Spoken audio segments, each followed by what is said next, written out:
14 अप्रैल 1912 को टाइटैनिक जैसा अपने समय का सबसे बड़ा शिप नॉर्थ अटलांटिक में आइसबर्ग से टकराकर उसी बर्फीले पानी में हमेशा के लिए समा जाता है, जिसमें 1517 लोग अपनी जान गंवा देते हैं। समय बीतता है और कई सारी कॉन्स्पिरेसी थ्योरीज सामने आना शुरू होती हैं। पहले जो लोग कॉन्स्पिरेसी थ्योरी का मतलब नहीं जानते, उन्हें बता दें कि कॉन्स्पिरेसी थ्योरी उन इवेंट्स और सिचुएशन के रिजल्ट को कहा जाता है जो कि पहले से ही प्लान किए गए होते हैं पावरफुल लोगों के द्वारा। और सबसे इम्पॉर्टेंट, ये सब बस थ्योरीज हैं, इनमें कितनी सच्चाई है ये किसी को नहीं पता।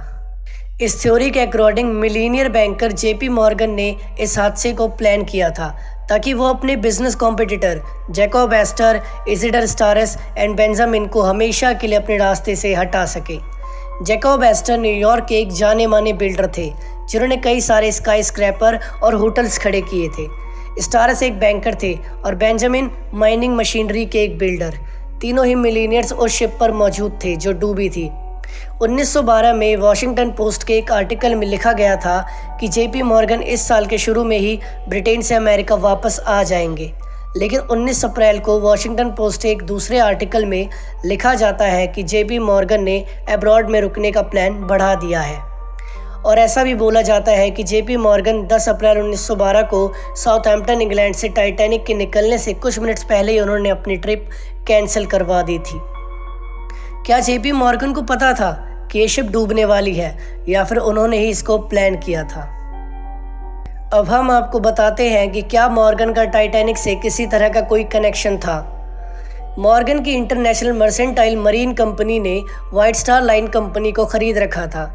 ये वही कंपनी थी जिसने टाइटैनिक को बनाया था और बेलफास्ट में 31 मई 1911 को टाइटैनिक के लॉन्चिंग के दिन जेपी मॉर्गन भी वहां मौजूद थे।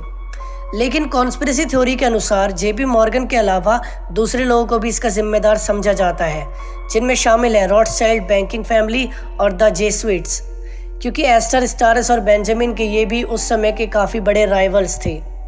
अब आप ये सोचेंगे कि 3 लोगों को मारने के लिए टाइटैनिक जैसे काफ़ी एक्सपेंसिव शिप को डुबोना एक बेवकूफ़ी है। अब हम आपको बोले कि वो टाइटैनिक था ही नहीं। इस थ्योरी के अकॉर्डिंग उस हादसे में डूबने वाला शिप टाइटैनिक था ही नहीं, बल्कि वो टाइटैनिक की सिस्टर शिप कही जाने वाली शिप ओलंपिक थी।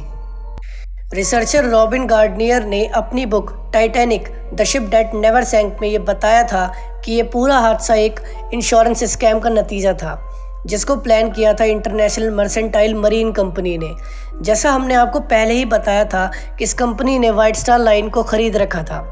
गार्डनियर की थ्योरी के अकॉर्डिंग ये सब तब शुरू हुआ जब ओलंपिक शिप को 1911 में वॉरशिप के दौरान काफ़ी भारी नुकसान पहुंचा था, लेकिन वाइट स्टार लाइन कंपनी इसका इंश्योरेंस का पैसा निकलवाने में असफल रही, जिस वजह से इन्हें काफ़ी भारी नुकसान हुआ था।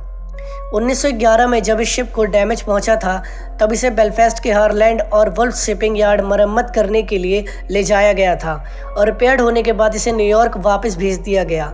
लेकिन इस शिप को उसके बाद भी बेलफास्ट में मार्च 1912 में दोबारा लाया जाता है, ठीक टाइटैनिक के डूबने से कुछ हफ्ते पहले। इस शिप को काफ़ी डैमेज पहुंचा था जिसका फ़ायदा उठा के जेपी मॉर्गन एक बहुत बड़ा इंश्योरेंस स्कैम करना चाहते थे। तो इन थ्योरीज के अकॉर्डिंग इन्होंने इस शिप को टाइटैनिक शिप से बदल दिया। उन्होंने इस शिप पर टाइटैनिक जैसा पेंट किया।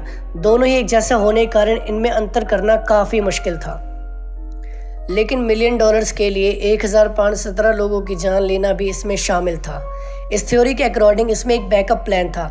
इस शिप के पास एक दूसरा शिप होता है जो कि इस शिप के डूबने के दौरान लोगों को सेफली उस शिप पर ले जाता, लेकिन प्लान में गड़बड़ी होने के कारण और आइसबर्ग से जब शिप टकराया तो लोगों को दूसरे शिप तक पहुंचने का टाइम नहीं मिला और वो उस बर्फीले पानी में एक दर्दनाक हादसे का शिकार हो गए।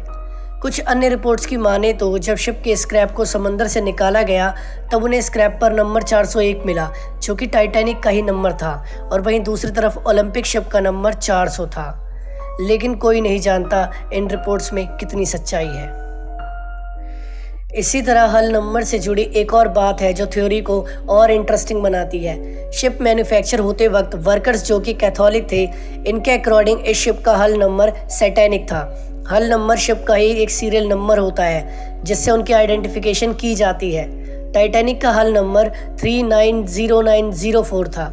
जब इसको नीचे की तरफ से उल्टा करके देखा जाए तो ये कुछ नो पॉप की तरह दिखाई देता था। जिस वजह से कैथोलिक वर्कर्स का मानना था कि ये ईश्वर की निंदा है और इनको डर था कि कोई अनदेखी चीज़ इसको नुकसान ना पहुंचा दे। इस हादसे में बचे हुए लोगों ने बताया कि उन्हें टाइटैनिक के डूबते वक्त तकरीबन 6 मील दूर उन्हें एक बोट जैसा कुछ दिखाई दिया था, और वो भी बस कुछ समय के लिए नहीं बल्कि सुबह के 2 बजे तक वो बोट जैसे दिखने वाली चीज़ वहीं मौजूद थी। डॉक्टर फ्रैंकलिन रूहेल के अकॉर्डिंग ये कोई बोट नहीं बल्कि सबमरीन थी, और ये भी अनुमान लगाया जाता था कि टाइटैनिक को डुबोने के पीछे जर्मन की यू बोट का हाथ रहा होगा। और ये भी हो सकता है कि जैसा कि हम आपको पहले ही बता चुके हैं कि इस हादसे के प्लान के अलावा जेपी मॉर्गन ने एक रेस्क्यू प्लान भी बना रखा था। क्या पता ये वही बोट रही हो जिसको सर्वाइवर्स को बचाना था। तो ये है वो सब टाइटैनिक से जुड़ी कॉन्स्पिरेसी थ्योरीज। अब हम मिलेंगे एक नए टॉपिक के साथ।